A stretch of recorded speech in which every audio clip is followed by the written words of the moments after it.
Hi, good afternoon. It is my pleasure. I'm Brendan Manning, and I will be introducing today's seminar speaker.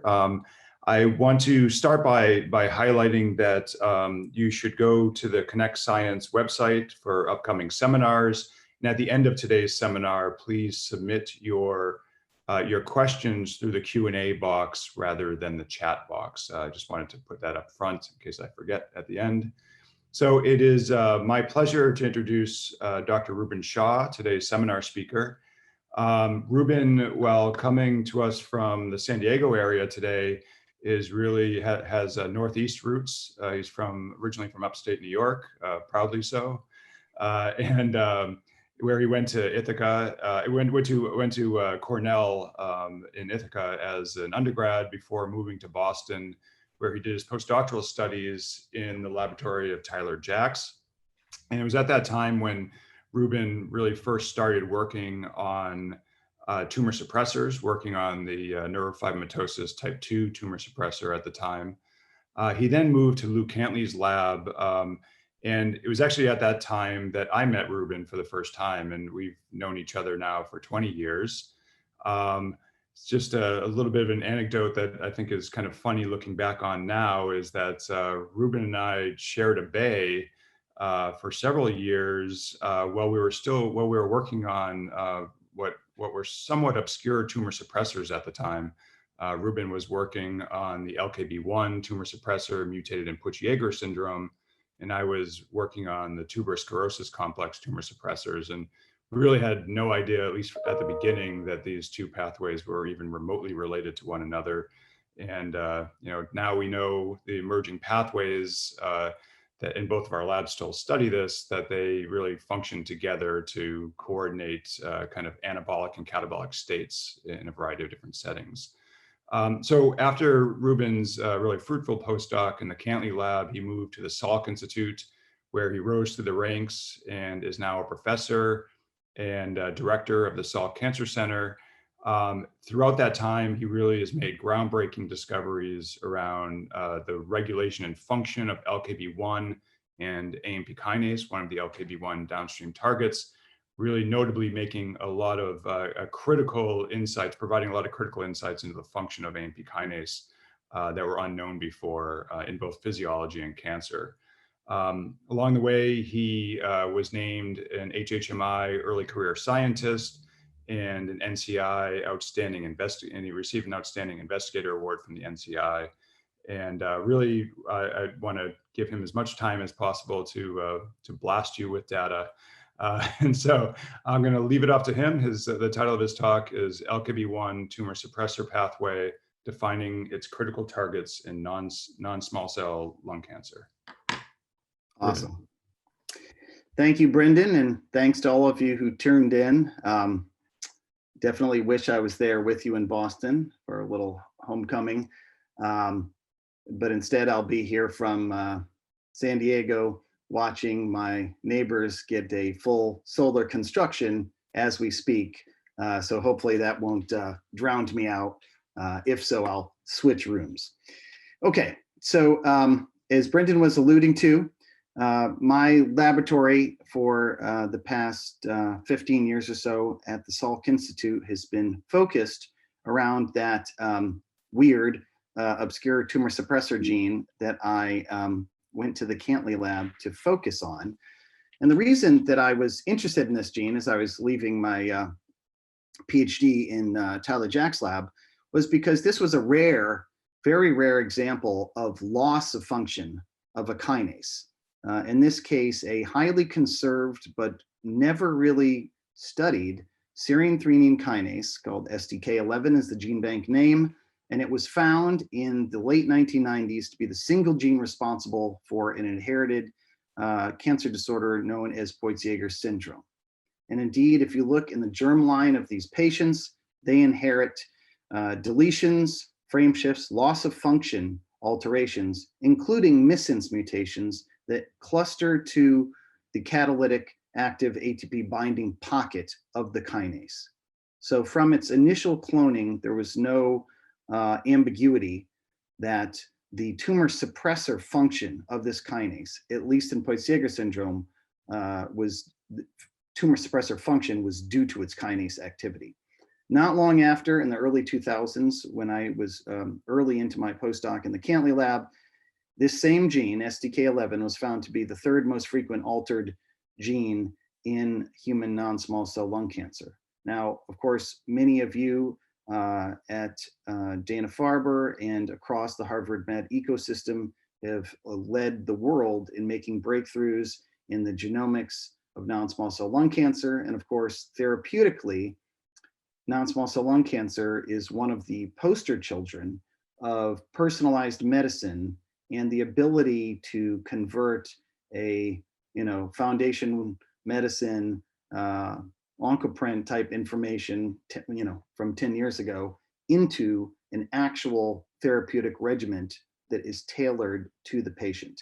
So from its inception, from the time that I started working on this as a postdoc, one of the main goals has been to define how does loss of this kinase, what very specific biochemical pathways become hyperactivated within those tumors, and does that give us a vulnerability that we can uniquely target the LKB1 mutant tumors. So one of the most powerful tools that came quite early on in the 2000s as well came from work of one of your former colleagues and one of my longstanding collaborators, Dr. Kwok Wong out of Rhonda Pino's lab. Kwok, of course, left the Farber and is now at NYU, but while he was still in Boston, one of his major papers focused around combining loss of function of LKB1 with KRAS and showing that those mice bear many hallmark features of non-small cell lung cancer, including differentiation into squamous subtypes and other features that are not seen in any of the other KRAS-dependent genetic engineered models of non-small cell lung cancer.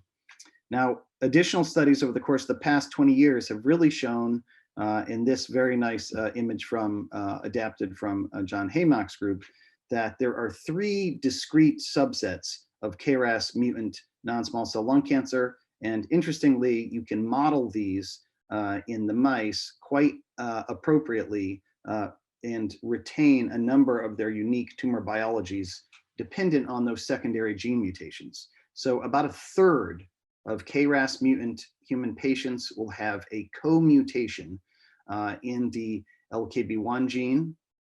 Another 1/3 of them will have a mutation in P53, which makes sense as that's the most frequent mutated gene in non-small cell lung cancer, period, as you can see in the upper right. Finally, a final 1/3 will have alterations in one cell cycle regulator or another.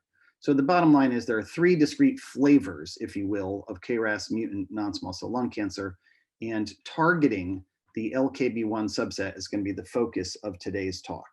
I just want to give a single vocal shout out to many of you who may know me. About half of my lab, my research lab, is actually focused on cell biology and decoding signal transduction pathways that control metabolism, many of which relate to cancer metabolism. But then the other half of the lab is really focused around lung cancer and the dissection of specific pathways that underpin therapeutic vulnerabilities in tumor biology.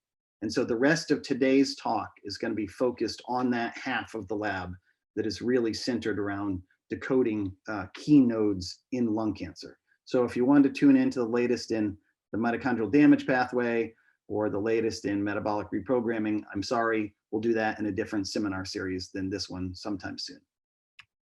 Okay, so the important thing, as I alluded to, is that you can actually model combinations of these genes together in the mouse. And if you look in the lower right-hand corner, you can see this compared to KRAS alone. KRAS, when combined with LKB1 loss of function or P53 full loss of function, rapidly accelerate tumorigenesis. But if you combine all 3, you accelerate even further, showing that these are discrete additive ways. Molecularly, it was shown 16 years ago now by Dario Alessi's lab that the LKB1 gene is actually a master upstream kinase that directly phosphorylates the activation loop of 14 downstream kinases. Now, when I was a postdoc in the Cantley lab, I showed that LKB1 was directly phosphorylating and activating the AMP activated protein kinase. which was quite heretical at the time because AMPK is a well-established central regulator of glucose and lipid metabolism. But it turns out that LKB1 does more than that. It actually phosphorylates the activation loop of 14 kinases, all related to AMPK. So if you have this poster on the hallway in your department, this is the human kinome, the roughly 500 kinases in the human genome.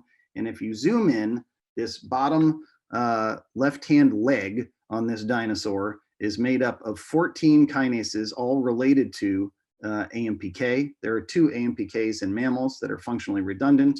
And then there are these 12 highly related kinases. It turns out that LKB1 directly phosphorylates the activation loop threonine of all 14 of these kinases. And when it does so, it massively stimulates their catalytic activity. They are, for the most part, inactivated in the LKB1 deficient tumors, with some small exceptions that I'll actually get to in a minute. So this was very exciting, but of course, not for the faint of heart, because immediately there were 14 different kinases, many of them redundant, which might be mediating the tumor suppressor function of LKB1. And this was back in the mid-2000s, so CRISPR was not even, an idea that had fomented in Jennifer Doudna's mind, and or maybe it had fomented, but it was not with us, that's for sure. So there was no ready way to analyze these. Importantly, only the original defined AMPK alpha 1 and alpha 2, though, are sensitive to nutrients and sensitive to other metabolic changes. So really, the main focus of the lab for some years, and much of the focus of this talk, is going to be defining which of these 14 kinases is the most important, and then furthermore, what pathways downstream of those kinases are critical and may be therapeutically targeted. Now, just a quick aside about AMPK. AMPK emerged very early on as the lead candidate as for what was the main target of LKB1 in tumorigenesis. And that's because, in spite of the fact that AMPK was mostly known for its effects on metabolism, it was also known that a number of different treatments and physiological activators of AMPK result in tumor suppression. So things such as exercise, caloric restriction, and mitochondrial inhibitors, and not the least of which is the widely used type 2 diabetes drug metformin, will all very potently activate AMPK, and that leads to a suppression of cell growth in many systems.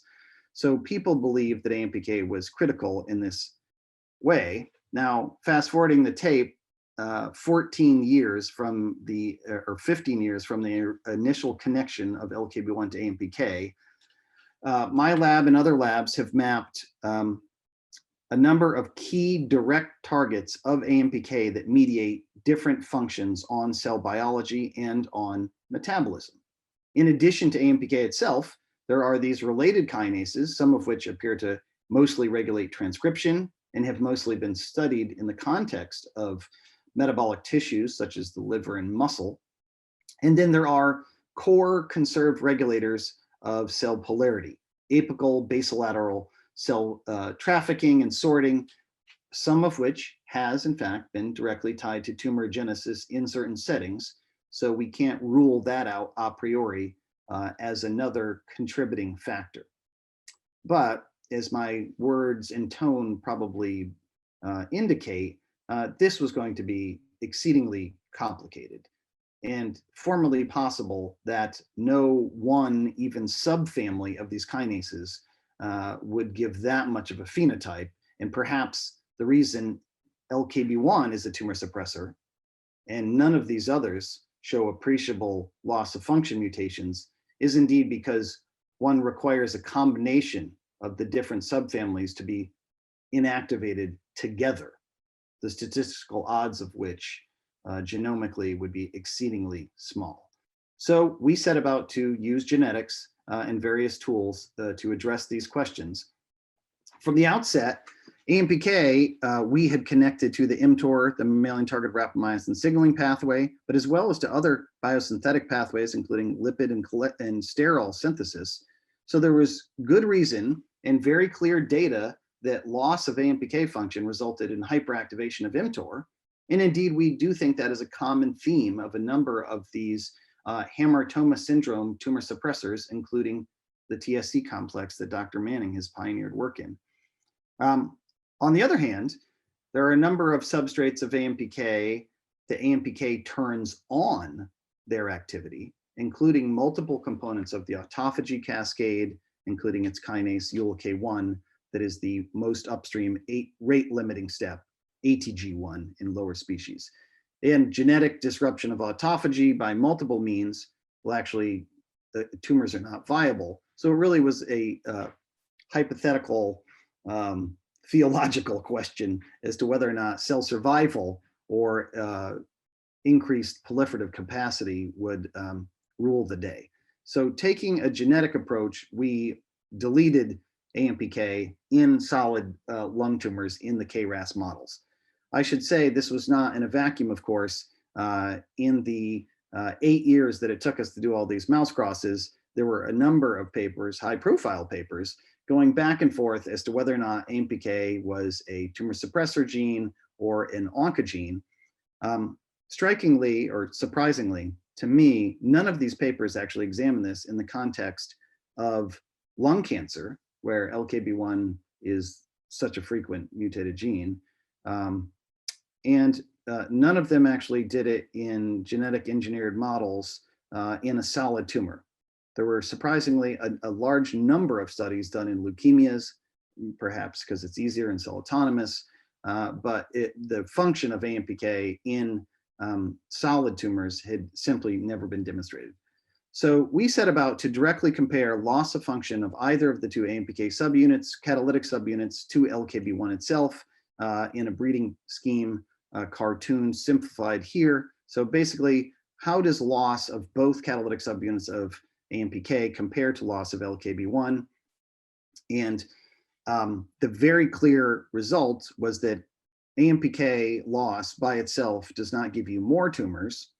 In fact, it unambiguously gives you less tumors. So this phenotype of reduced tumor burden when AMPK was genetically removed actually mirrors what happens when you genetically delete autophagy genes, as shown in a series of papers from Eileen White's lab. However, this does not match what happens when you have gain of mTOR signaling, which we indeed showed was occurring in these tumors. So the loss of autophagy effectively, at least, is one of the things preventing these cells from being able to grow, in spite of the fact that they have revved up metabolism and revved up proliferative signaling pathways on. Now, why would that be? Why would AMPK tumors not grow at all? But so if AMPK is required, how are the LKB1 tumors growing in the first place then? And it turns out that when tumors lose LKB1, there is a backup kinase that is not heavily used, but this same thing happens in human tumors and retains a marginal level of AMPK activity that is required for cell survival. So it turns out that that backup kinase is called CAMKK2, and it turns out CAMKK1 cannot compensate for reasons we don't understand. For those of you who think this is starting to get a little bit off the rails here and we're invoking random kinases to back up other kinases, you probably realize that occurs in all tumors where related family members can compensate or therapeutically form resistance to individual therapies. And in this case, as I did when I was leaving Tyler Jack's lab as a grad student, if you simply blast LKB1 sequence and ask what is it most similar to, indeed it is most homologous to CAMKK2 and then CAMKK1. And in fact, on an early primitive human kinome map released ahead of time, it was cartooned on the CAMKK branch as CAMKK3. So it's not quite as surprising as you would think. However, LKB1 does not in fact regulate any of the CAMKs, but CAMKK2 does regulate AMPK and serves as its backup. And we've shown in separate studies that if you genetically delete CAMKK2, you completely lose that residual AMPK activity. So we believe that at the end of the day, in KL tumors, there is a hypomorphic function of AMP kinase that is actually keeping the cells alive, and that particularly the autophagy pathway is still halfway operational, and that is required for these tumors to grow out. Okay, we dug further into what may be going on here, and what we observed within those tumors is that there's a complete block in tumor growth that occurs when you genetically remove AMPK. Microdissecting individual tumors, autochthonous tumors within these mice revealed that all of the larger tumors that grow out are indeed escapers, and that there is a size restriction of AMPK deficient tumors, indicative of a metabolic checkpoint that these tumors cannot get around if you do not have AMPK. Around the time of us wrapping up some of these studies, there was a very nice review article in the journal Science Advances. Ralph D. Baradinas and Nav Chandel, leaders in the cancer metabolism field, co-authored this nice review and provided this little handy cartoon, which is a imagining of how solid tumors, when growing out, will face hypoxia and nutrient restriction when they are pre-angiogenic. So in the absence of blood vessels to yet supply the inner cells of this nascent tumor with glucose and oxygen, you will get hypoxia, you will get a conversion to glycolysis, but you will also get hyperactivation of AMPK, and that's strictly a concept. There's no data that has ever proven this in any particular solid tumor model. So it was notable and striking to me that when we examined this with new antibodies that would work for immunohistochemistry for AMPK, as well as its downstream substrate, ACC, that indeed in the smallest tumors growing out of the lung in these models, the AMPK activation was only seen in the center of the tumors, just like in Nav and Ralph's cartoon in these pre-angiogenic tumors.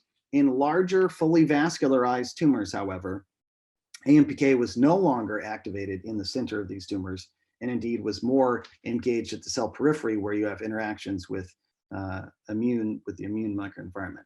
So I won't belabor that more, but I do think that is an interesting point that indicates in these pre-angiogenic lung carcinomas, we are seeing evidence of metabolic checkpoints being engaged, and that coincides with the stage that AMPK deficient tumors cannot get around.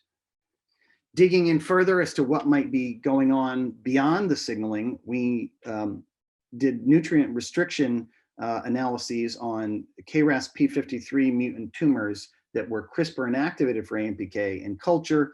Restricting glucose in different fashions revealed a very tight, narrow gene list of roughly 200 genes, only 200 genes that were genetically dependent on AMPK in the context of glucose restriction. And the long story short was, of those 200, half, a full 100 of the 200, were the components of the CLEAR network, the TFEB-mediated lysosomal biogenesis pathway that drives the creation of de novo lysosomes. And we went on to show that in the nascent KP tumors, so in the KRAS P53 mutant genetic engineered mouse models, as tumors grow out, you see a change in the pattern of lysosomal signaling, is shown here by LAMP2 immunohistochemistry, and that correlates directly in all the cases that we looked at with activation of the AMPK pathway.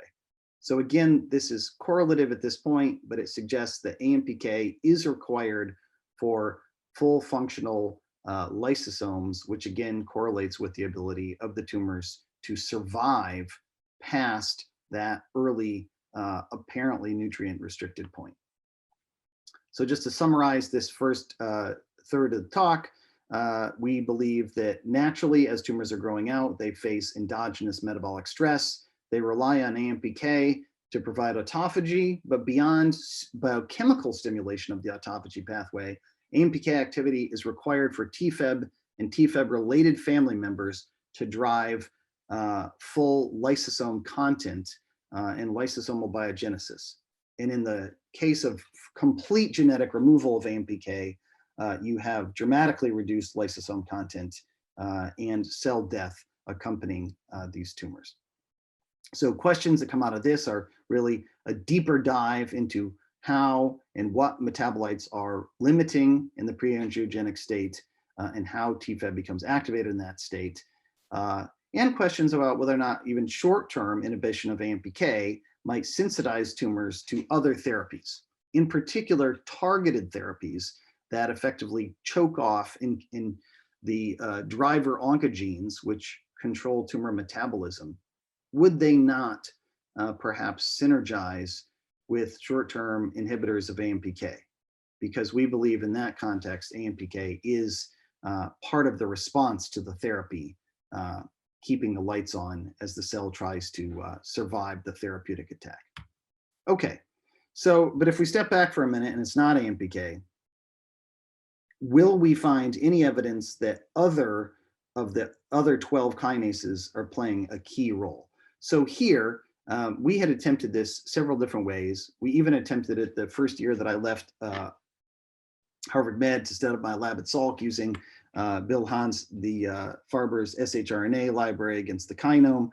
And no matter what we did, we could not achieve an efficient enough loss of function of the downstream kinases to really be able to say whether any of them were specifically motivating this. So effectively, the project itself sat on ice until CRISPR was readily up and running around the world.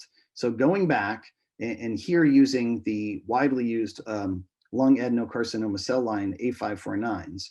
So A549 cells are KRAS mutant and LKB1 null. And if you add LKB1 back to the cells in cell culture in 2D, there's no effect on cell growth at all. They still divide with the exact same kinetics. If you put them in competition assays, they're the same. However, if you put them into xenografts, or better yet, even into orthografts, or even in soft agar, you see a dramatic difference in the ability of the cells to survive and grow. And the LKB1 deficient cells are dramatically accelerated in their ability to grow under those conditions. And that's just cartooned here, looking at soft agar.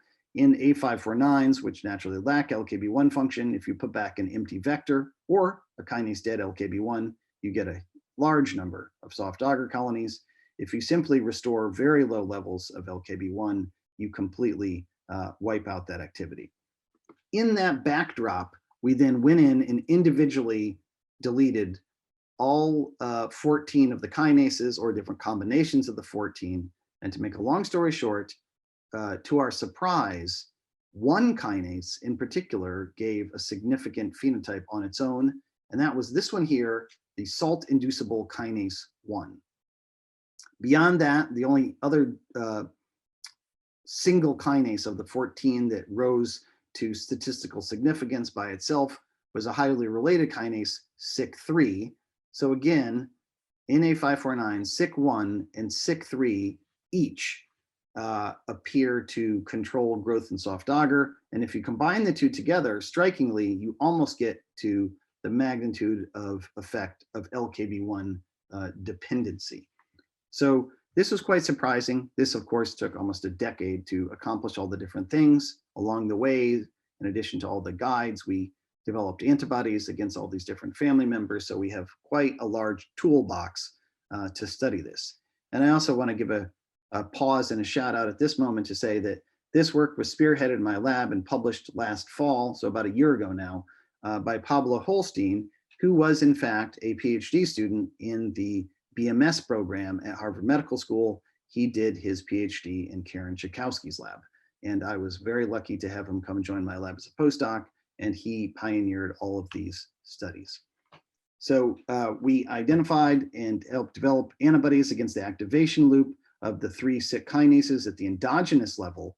And you can see here remarkably how in LKB1 deficient A549 cells, there is just zero, absolutely no phosphorylation of the activation loop of these kinases. If you restore LKB1, even in the absence of insult, you get robust phosphorylation of each of them. Very fortunately, they run at different molecular weights, so you can do this on a single blot. So SIK1, SIK2, and SIK3, all phosphorylated by LKB1. If you take out SIK1 and SIK3, you can see SIK2 remains. And what we observed in all the studies that followed, which I'll just direct you to the paper, it appears that 1 and 3 mediate most of the effects of the whole family. Now, also notably, the only hints that SIK1 might have anything to do with cancer at all came from one of those early Farber screening publications. So here, Jean Zhao's lab early on, working with Bill Hahn, showed that in an unbiased kinome shRNA screen, indeed, SIK1 came out as the single kinase that showed a phenotype similar to loss of p53 function in mammary epithelial cells in their ability to form colonies in soft agar. So based on this, they hypothesized that SIK1 was somehow coupling LKB1 to Anaweekis. And that is something which we now corroborate and detail further in lung cancer. However, mechanistically, we wanted to delve deeper into what was going on. And this slide is just showing some of the genetic data. SIK1 by itself does lead to far more tumors than KRAS by itself. However, it doesn't really get striking or even close to the level of LKB1 until you have effectively gotten rid of SIK1 and SIK3. And I'm not going to say much more about this for the rest of today's talk, because we're now going to delve into mechanism. But I will say that we have in my lab continued to do genetic crosses with all the floxed alleles. And so the data continues to corroborate that SIK1 and SIK3 are mediating a large element of the LKB1 dependent phenotype. A related study using CRISPR with barcoding indeed revealed unbiasedly that SIK1 and SIK3 from Monty Winslow's lab at Stanford were the two dominant kinases in the LKB1 dependent family, AMPK family, that similarly in their hands were leading to increased tumor burden in the lung. So they had a paper that accompanied ours. We then dug deeper into how SIK1 and SIK3 loss may be mediating tumorigenesis.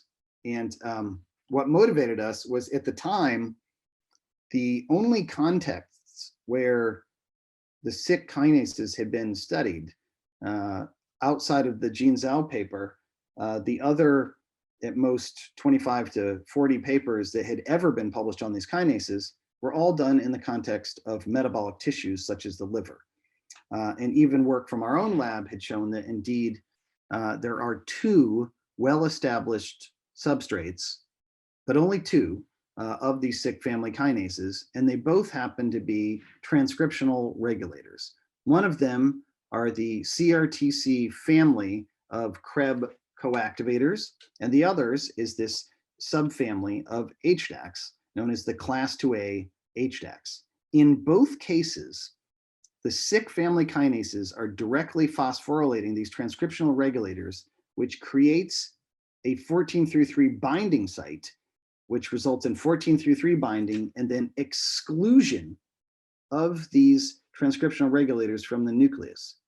So it's a very simple biochemical switch. When LKB1 is on and the SIKs are on, those regulators, the CRTCs and the class 2A HDACs, are excluded.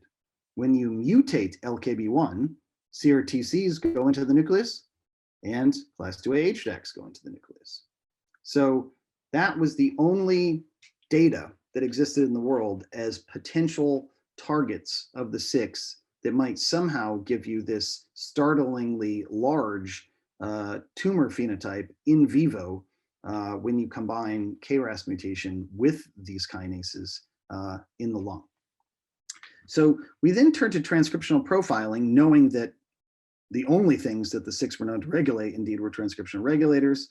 And we performed RNA-seq experiments on tumors plucked out of the genetic engineered models, comparing KRAS, or KRAS with a tomato CRISPR guide, or KRAS with SIK1, KRAS with LKB1, KRAS with SIK1, SIK3, et cetera, all the combinations.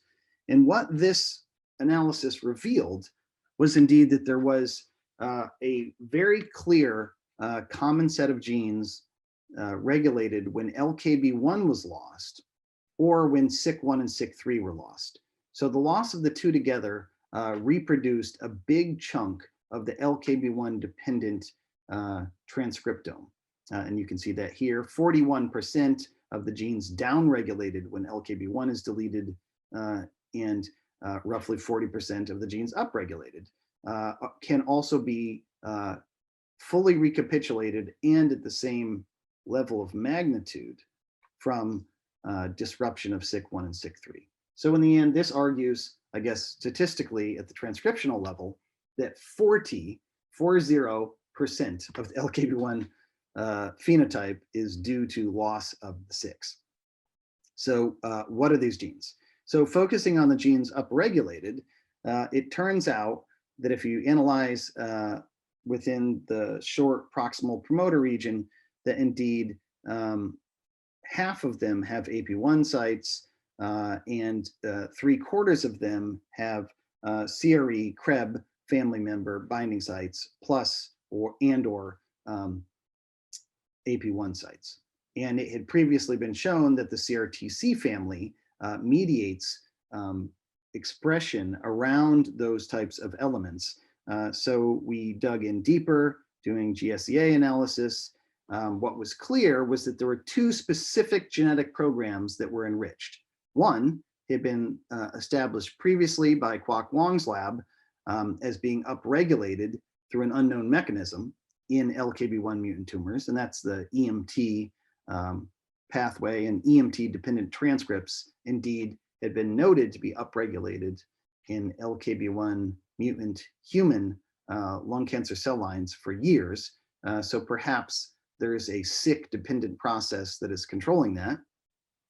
But unexpectedly, IL-6 and the JAK-STAT signaling pathway also came very clearly out as perhaps the most dominant regulated gene set in there. And if you dig deeper, what becomes abundantly clear is that the reason that JAK-STAT is enriched is indeed because almost every single core component of the JAK-STAT signaling pathway is actually regulated at the message level in the LKB1 deficient tumors, and also similar levels in the SIK1/3 deficient tumors. So JAK kinase itself, STATs, IL-6, the receptors, cytokines that mediate through this pathway, and well-established JAK3 targets such as SOX3, all of which are hyperactivated in LKB1 mutant mouse tumors. So we then dug downstream of SIK loss to figure out what was controlling IL-6 and JAK-STAT. And just to remind you, as I said a couple slides ago, there are really only two known candidates. There are the CRTC family or the class 2 HDAC family. We focused on the CRTCs first because we simply had more knowledge and more tools. And it turns out that one of them, fortunately, is the predominant one in lung cancer cell lines, both human non-small cell lung cancer cell lines as well as mouse. And indeed, if you genetically disrupt CRTC2, we saw very clear and very strong effects ablating IL-6 secretion in A549 cells, as well as in other human non-small cell lung cancer cell lines in culture. Going further, the 6 could increase IL-6 secretion, and CRTC loss completely ablated it. And this was further mirrored at the level of the mRNA expression of the components, STAT1, IL-33, all of them dependent on the CRTC subfamily. So we then tried to genetically assess the requirement, first in soft agar, and then with Mark Montmany's lab directly using CRISPR as well as shRNAs against CRTC2 in orthographed cell lines. This was also published late last year, so I will just refer you to the paper. But the bottom line of all of this work is that a signaling pathway that goes from, where's the cartoon? Yes, a signaling pathway that goes from LKB1 to the 6 to the CRTC family of regulators, keeping them out of the nucleus, is normally operational in even KRAS P53 tumors. This pathway is on and preventing this from occurring. And if you delete LKB1, even in those existing tumors, you suddenly get nuclear translocation of CRTC2 and the induction of this IL-6 JAK-STAT signaling pathway in a way that is completely reliant on this one transcriptional co-regulator. So this appears to be a very rate-limiting protein in lung cancer cells that is driving a number of these phenotypes. And I'm not going to take you through this, but this is a very nice set of Western blots articulating each step of this pathway and showing that ultimately the JAK-STAT activation is genetically dependent on this, this, and this. So I encourage you to look at it. People in my lab joke whenever we actually, over the years, have developed enough tools to be able to dissect a whole pathway through 4 or 5 different steps and then ever show it within a single publication. The lab, without my knowledge, privately voted and decided that this was my favorite figure panel simply because I kept referring all the other people back to it for the next year after that. Okay, so that is contained in Pablo Holstein's cancer discovery paper from last year. And just to summarize this, we think, surprisingly, that SIK1 and 3 are these dominant regulators of tumor suppression of LKB1 in the lung. They are behaving redundantly. We do not understand why, but SIK2 is behaving differently. It appears as though it has discrete targets and may be regulated. It is still regulated by LKB1, but we do not know what it is regulating in lung cancer, but it appears to be distinct. I know there have been contexts where people have hypothesized the use of SIK inhibitors as cancer therapeutics themselves, and I'm not saying that's a bad idea. Indeed, in some leukemias, that's probably a great idea. But this will have to be watched very carefully, given that we now know that SIK1 and 3 have these very potent tumor suppressor activities. But as I say, SIK2, on the other hand, does not. Okay, this data also, I will say, correlates well with other studies of loss of LKB1. A very nice science paper from Russell Jones' lab at the Van Dandel Research Institute indeed showed that loss of LKB1 remarkably in T cells was sufficient to cause Poitzegers-like polyps in and of themselves. And Rusty's lab tracked it down completely independent of us and unbiasedly and found that IL-6 and JAK-STAT signaling was being regulated downstream of LKB1 deficiency. And indeed, that elevation in cytokines, including IL-6 and IL-11, was driving much of the polyposis in their system. The other thing I'll add is that this is in fact not, at the end of the day, this was not the first, excuse me, connection of the 6 to cancer, because a very nice paper from another colleague from back in the day, Nabil Bardisi, who I had worked with while being a postdoc on Longwood in making the LKB1 flox alleles. In fact, at one point it was Nabil, Kwok Wong, Ned Sharpless, a bunch of us all in the tissue culture hoods over in the old DePino lab, which is quite remarkable to think about now that that was some 18 years ago. And all of us were postdocs working alongside each other on these early studies of these genes. Nabil's lab very nicely a couple of years ago showed that in the context of pancreatic tumors that bear mutations in the GNAS heterotrimeric G protein, locking it in the active state, that one of the key things in the pancreas that activation of GNAS is accomplishing is classic activation of cyclic AMP signaling to turn on PKA. But surprisingly, it is actually PK inactivation of these 6, so biochemical inactivation of these 6, that seem to be driving some of the phenotypes in the GNAS mutant subset of pancreatic cancer. And I'll just say that in terms of correlations, one of the striking things about this LKB1 pathway and the parts of it that 6 control, is they appear to dominantly control tumor biology almost no matter what other genes have been mutated. So even if P53, RB, EGFR, PTEN, there is a particular transcriptional program that is induced downstream of LKB1 loss or downstream of SIK1-3 loss that appears to reprogram these tumors. While that is devastating for patients as it makes them refractory to even more therapies than they already were, it is at least good news that it creates very unique vulnerabilities for the STK11 mutant subset. And with that, I'll switch to the final chunk, final last 10 minutes of the talk, where I will talk about new, completely unpublished data from the lab, looking at the other half of what the 6 regulate. So I told you that the 6 control CREB and the CRTCs, and that amongst other things, that's controlling IL-6 and inflammation within the tumor cells. However, what about this other half of what is known, at least to date, about the 6? Well, my lab had in fact worked on these, as I said, in the context of metabolism and have written reviews on it.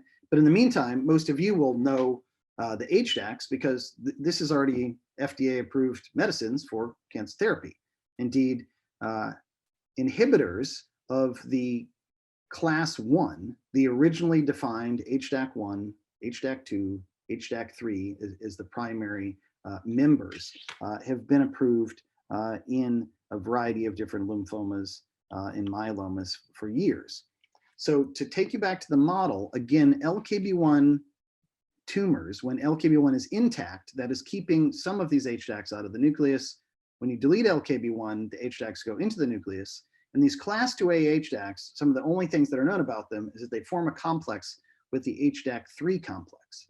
So while we were beginning to study these, we decided to first simplify our lives and try to understand what HDAC3 was doing in lung cancer.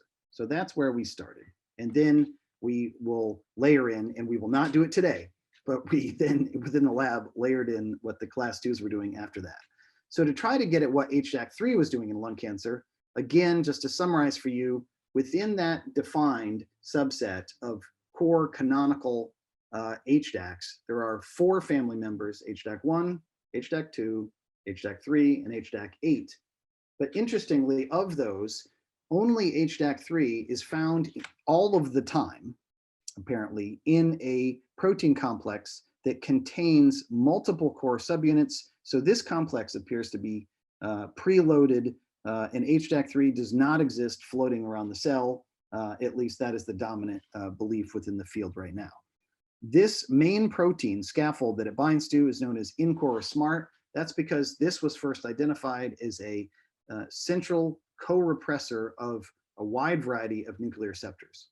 And indeed, very nice work from Mitch Lazar's lab has genetically shown that HDAC3 is largely, but not completely, inactive in the absence of INCOR or SMART family members. So this also suggests, at first blush, that much of the function of HDAC3 in mammalian cells is targeted around nuclear receptor function.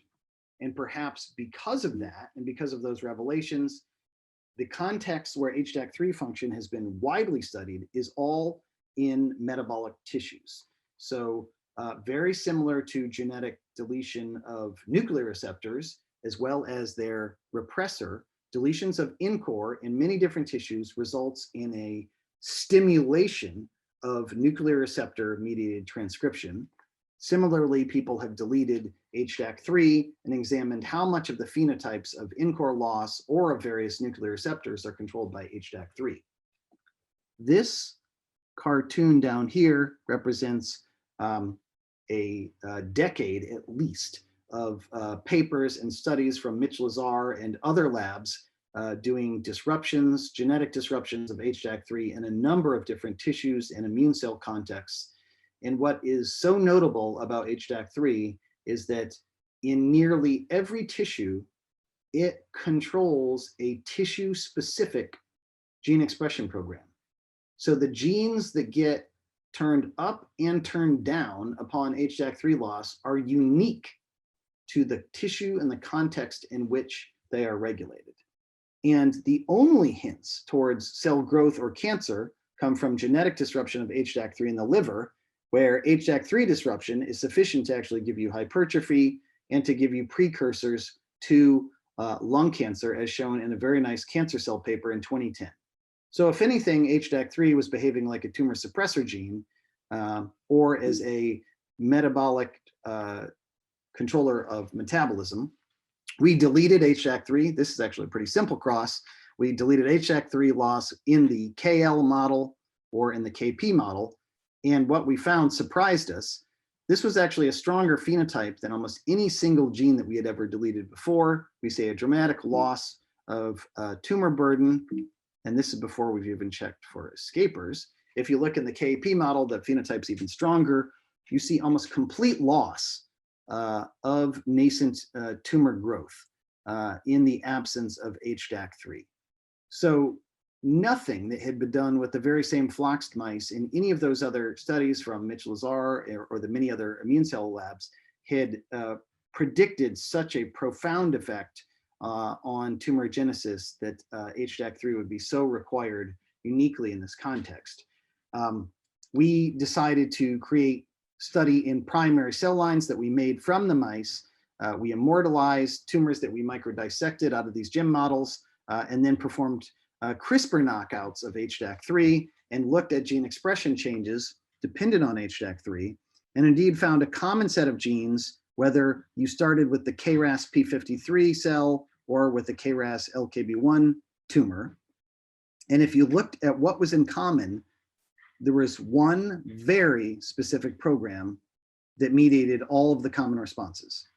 And that was the senescence-associated secretory pathway program downstream of NF-kappa B. So the one thing that HDAC3 is unambiguously doing in all of these lung tumors is when you delete HDAC3, you get a dramatic upregulation of NF-kappa B dependent senescence. And my postdoc, Lily Eichner, who pioneered all of these studies, went on to do endogenous ChIP-seq, looking at HDAC3, where it was bound both within the cell lines as well as within primary tumors. And there is a dramatic enrichment for NF-kappa B in the proximal promoter region of genes, of loci that are associated with endogenous HDAC3 binding.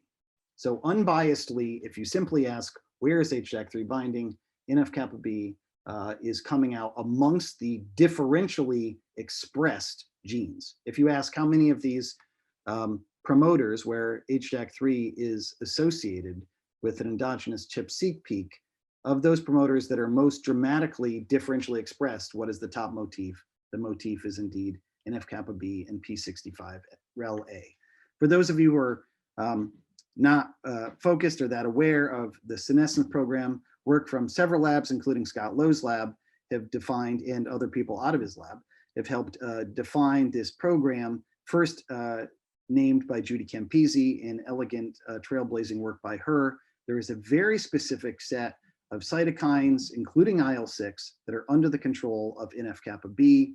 And if you, in this case, RAS transform cells in culture or in tumors, oncogene-mediated senescence, as well as SASP in vivo, increasingly in newer studies from the Lowe lab, lies under the control, at least in culture, of P65.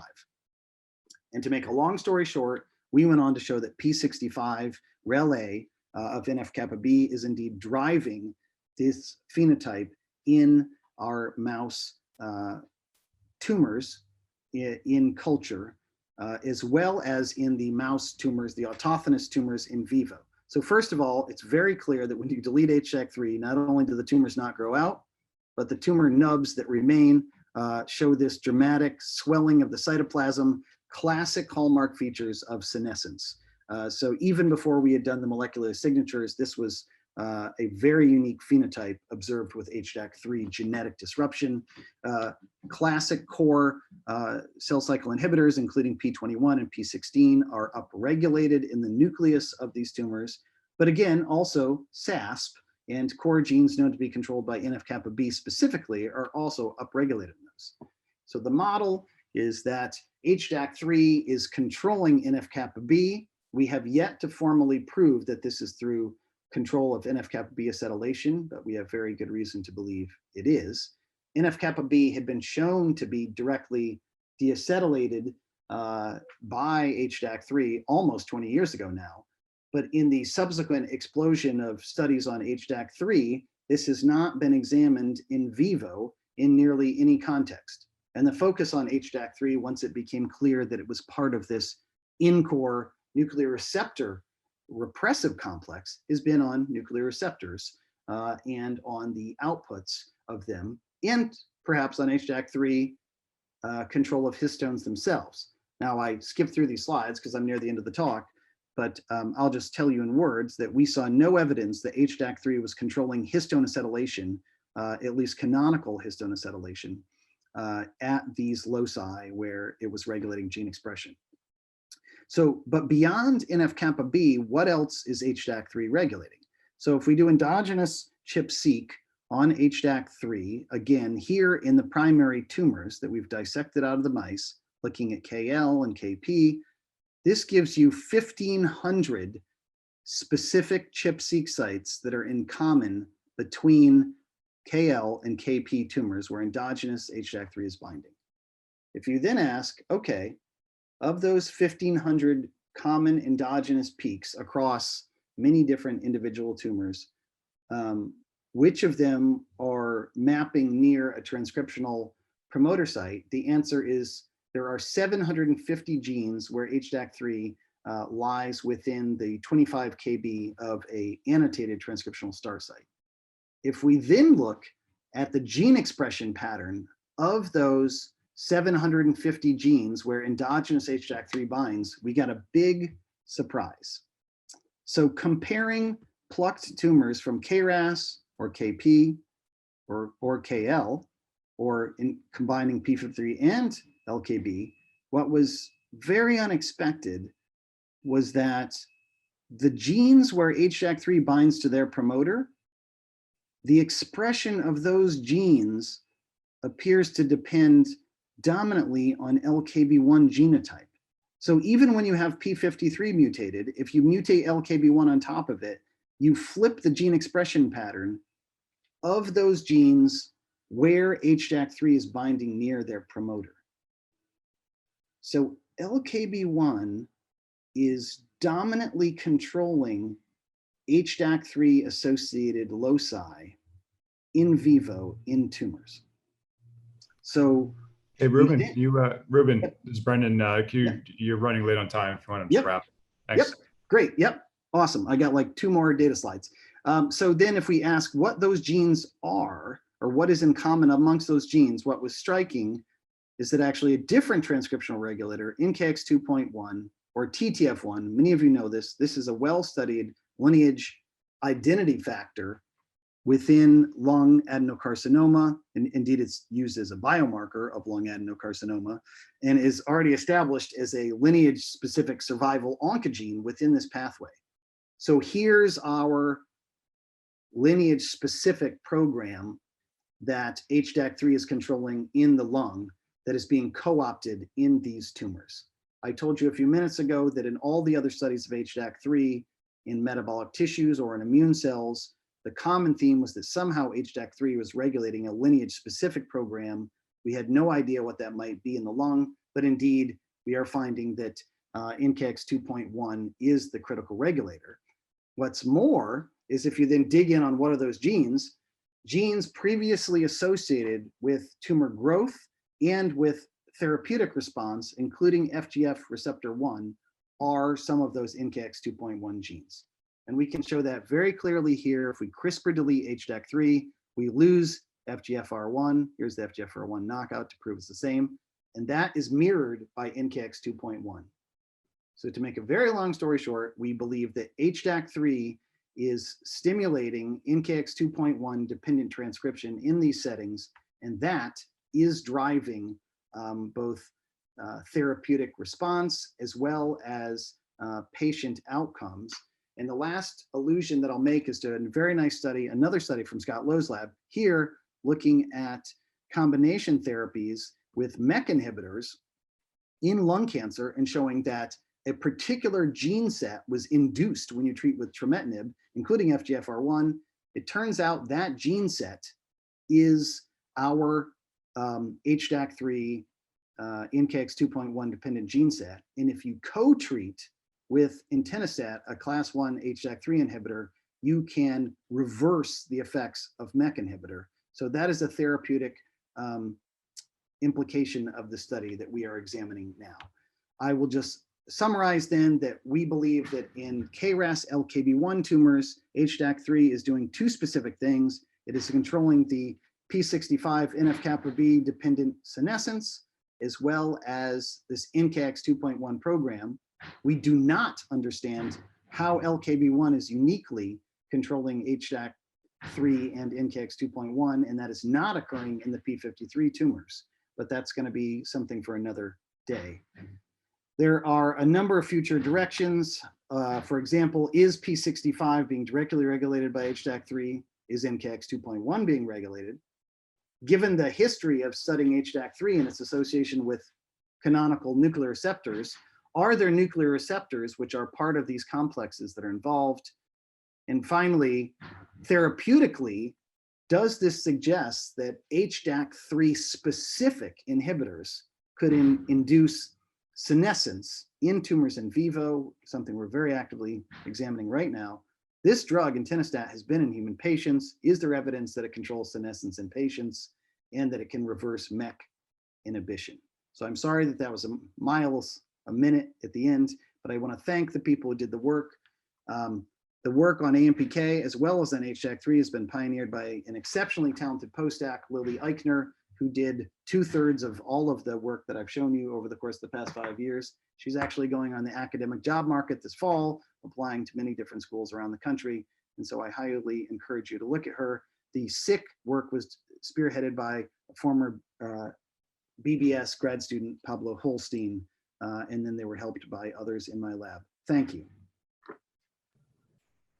Thanks, Ruben. That was really a fantastic odyssey of LKB1 signaling and cancer. It was really, really fantastic.